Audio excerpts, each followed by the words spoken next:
It is very important that the pirates find plunder. They won't win the game without finding plunder. There are not many points for killing the locals. They want to find plunder. I borrowed this from the Peter Pig Vietnam range. So you can buy a little loop here. But there's a piece of paper in the rule book which you can use as well. Now, here's the potential plunder. And I've done these, stuck them on coins to look nice, but you could use any little markers.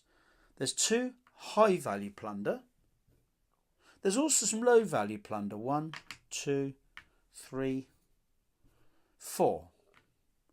There's the what's this is. What's this? A bit like booby traps. You may get distracted, led off, garroted and stuff like that. And there's some hostages. Or there's one more low value. There we go. They're the potential pieces. The defender lays them out as he wishes. I'm going to put a high value in the corner. It's a constant loop, but I'm going to put a what's this next to it in case this deviation lead them into an ambush. That might deter them from going for the high value all the time. I'll put the low values over here. When the pieces are all in place, there'll be 3 empty spaces. There we go. Now, there's high value, low value, what's this, and hostages. The high value is worth the most victory points. They're worth a lot. Low value worth the least.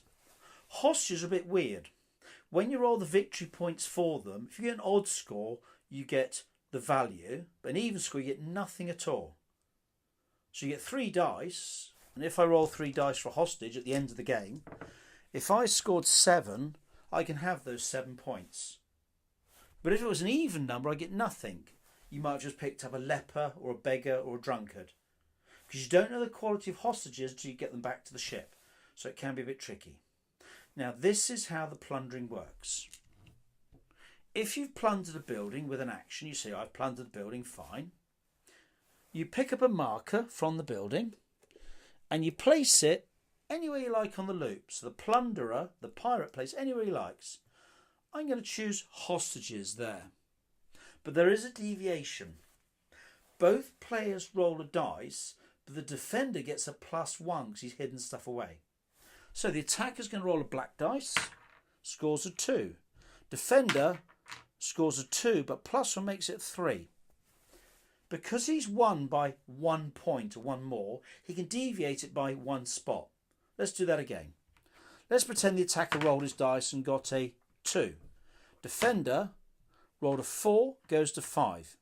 If this was with 3, the difference is 3, the defender could either deviate it by 3 or nothing. In this particular case, if it's 3, I profile as defender, go 1, 2, 3, put a what's this, which acts like a booby trap. And that one will be done. If I didn't deviate it, the attacker would just pick up the hostages and start carrying the hostages around with him too. If the attacker or the pirate or the raider gets no bits of plunder, he's going to lose the game. High value are only available in the important buildings, hence why they're important buildings. To win the game, you probably want about 1 high value, maybe a low value, maybe hostages, that sort of amount. If an attacker or a pirate ends the game with just 1 thing, he's not really going to win. The problem is the game has got an initial 8 turns. If the base carrying the plunder gets shot or killed or murdered or hit by someone else, then the plunder is lost. You can't just give it to other people. So after a while, the pirate will be slowed down by the plunder he has got.